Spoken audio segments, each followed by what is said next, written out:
Eh bien, je répéterai que la victime n'est jamais la coupable, quel que soit ce qui s'est passé, quelles que soient les circonstances. La victime n'est jamais la coupable. Le seul coupable, quelles que soient les circonstances encore, c'est lui, c'est l'agresseur ou les agresseurs. Donc ça, c'est déjà très important et il faut absolument l'avoir en tête. Et par ailleurs, ce que j'ai comme message, c'est que chacune et chacun peut faire quelque chose. Tous les jours, tout le temps. Lorsqu'on est une fille, une femme, ne serait-ce que s'autoriser, alors c'est dur, hein, c'est très dur, mais ne serait-ce que s'autoriser à s'aimer soi-même, à se dire, je vais essayer de développer mon amour propre, je vais prendre soin de moi, je vais me préférer, je vais écouter quand ça me fait oui ou quand ça me fait non. Quand quelque chose se passe, je vais être très à l'écoute, et si ça me fait non, je vais voir que j'ai raison, que ça existe, que ce ressenti il existe, et qu'il n'y a que ça qui compte. Et je vais essayer, alors dans la mesure du possible, de faire en sorte que ça s'arrête, ce qui me fait non. Alors bien sûr, c'est jamais aux victimes de mettre en place les conditions de leur sécurité. Hein.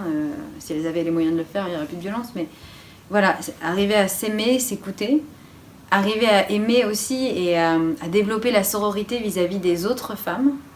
Ça, c'est vraiment quelque chose qui est contre-intuitif par rapport à l'éducation qu'on a eue. Hein. On l'a vu tout à l'heure avec les contes de fées et la menace de la sorcière, n'importe quoi.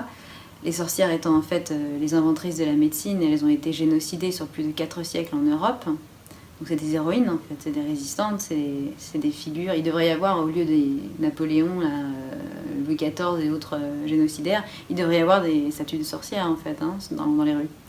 Donc voilà, développer la sororité, quel que soit l'endroit, que ce soit dans l'entreprise, que ce soit dans la vie courante, avec les amis, dans la famille, même si c'est pas forcément une notion que j'aime beaucoup, la famille, mais enfin, voilà, en tout cas la famille choisie.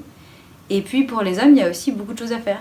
C'est-à-dire qu'à partir du moment où un homme me demande qu'est-ce que je pourrais faire, etc.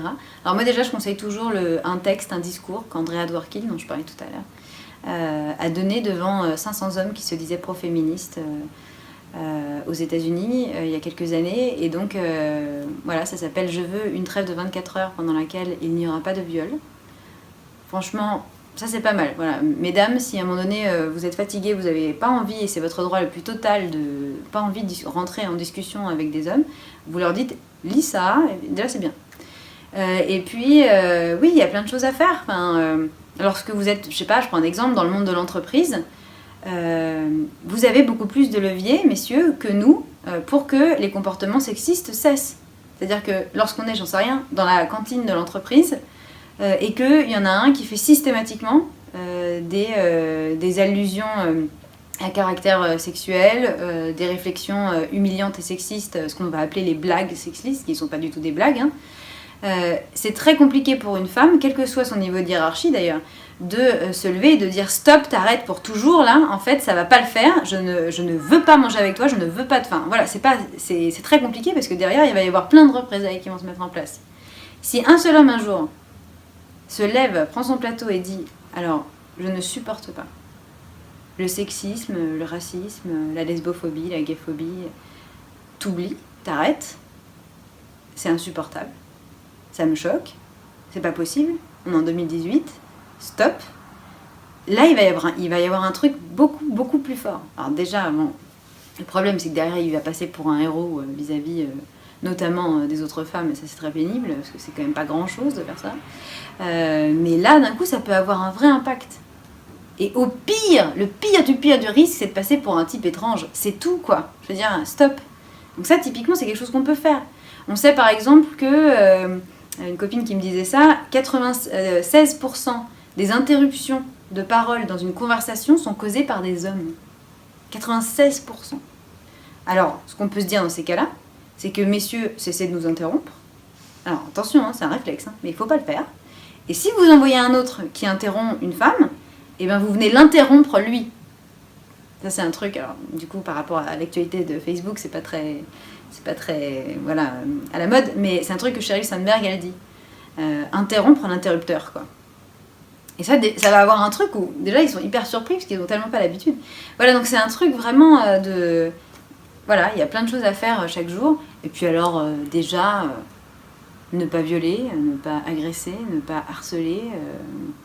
C'est la base, quoi, je sais pas. Ne pas regarder sur vos écrans des viols et des tortures et vous masturber dessus. Ça pourrait être bien aussi. Arrêtez, quoi. Donnez-nous une trêve. Dans toutes les guerres, c'est ce que dit Andrea Dworkin, dans toutes les guerres, il y a des trêves. Sauf dans celle-là. On n'a jamais un endroit sur la Terre où pendant 24 heures, il n'y a pas de viol. C'est fou quand même. Donc, voilà. On voudrait la paix, en fait, enfin. Il y a une guerre qui est menée contre les femmes par les hommes. On dit toujours, ouais, les féministes mènent une guerre contre les hommes. What? Je veux dire, qui est-ce qui meurt sur le champ de bataille? Qui est-ce qui, depuis des millénaires, tue? Il y a une guerre, oui. Il y a une guerre qui est là. Mais elle n'est pas menée par les femmes, elle n'est pas menée par les féministes. Après, il y a la légitime défense qui existe. On compte bien s'en servir. Mais voilà, il faut que ça cesse. On veut la fin des violences. Et il y a plein de gens qui disent oui, le féminisme c'est plein de choses, voilà, c'est un peu tout et rien. Non, le féminisme ça a du sens. Le féminisme c'est vouloir la fin de toutes les violences et de toutes les discriminations. Je mets au défi une personne de me dire qu'elle n'est pas d'accord avec ça. De le dire tout haut en tout cas. Merci beaucoup.